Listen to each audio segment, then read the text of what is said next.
We hear the whispers under the crimson dusk, blessed by a silent night. This work feels mystical and mysterious. Whenever you first look at this work, it's bound to incite a sense of wonder or curiosity in all who stand before it. You'll notice the rather wide landscape format makes this work feel quite massive and magnificent. This, of course, intensifies its status and effect to the lone viewer. We see various forms accented upon an evening twilight sky, so beautiful and so like the Crimson Dusk. You'll notice how the colors in this composition really consist of red, orange, and blue. This creates what we'd call a complementary color scheme. Of course, colors on either side of the color wheel. These are going to be contrasting each other as the eye bounces back and forth. This, of course, is the Crimson Dawn, which draws the attention to any forms blessed by the lighter tones. When viewing this work, it's practically impossible to ignore the element of form. We see how such sharp spires stand as distinct and durable monuments through time, right? These are going to be resilient in every sense of the word.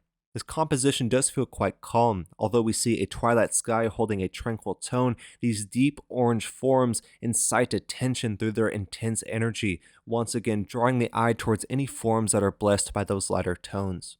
But how does this work make you feel? Do you feel this sense of the calm and the tranquil, or does this work kind of get the heart racing like the sight of fire and blood?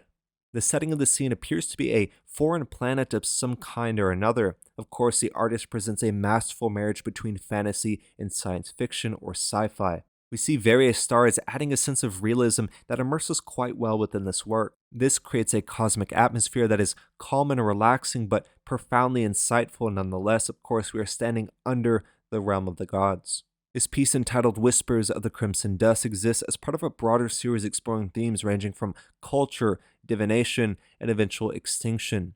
We see this same story captured by various works such as Inside the Scar, Midnight Paradise, and The Monuments, all of which have been studied in the Apollo Art Archive. The story behind these mysterious monuments is quite profound. Long ago, a distant civilization built these in worship of a higher order divinity. Through time, they became extinct, leaving future generations to look upon this site with awe and wonder. Of course, these future generations don't know what exactly they are, so they even become a sense of worship as they exist as structures larger than themselves. These monuments are obviously quite mysterious and mystical. We see no writings or markings, and they stand seemingly barren in a way which incites wonder, awe, and even speculation. But although the unknown is foreign by definition, the discovery lends the chance for integration, inspiration, and eventual ultimate evolution. This is a very calm and tranquil canvas, but it is one that is very beautiful and profound as well. I absolutely love this series by the original artist Stephen Young. The original artist created this work using the AI Generative art program known as Midjourney, of course gifting us the visual experience which stands before us.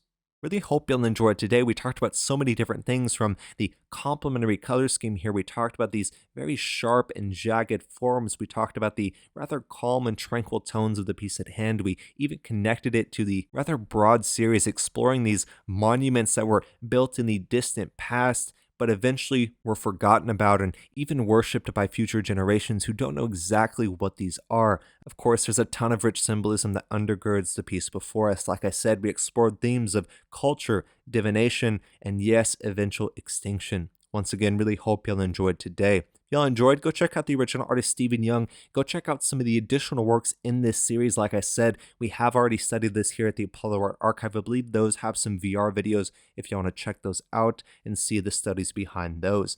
Once again, really hope y'all enjoyed. If y'all did, go check out the original artist Stephen Young. My name's Apollo. This was Apollo Art Analysis, and I'll see y'all on the next episode.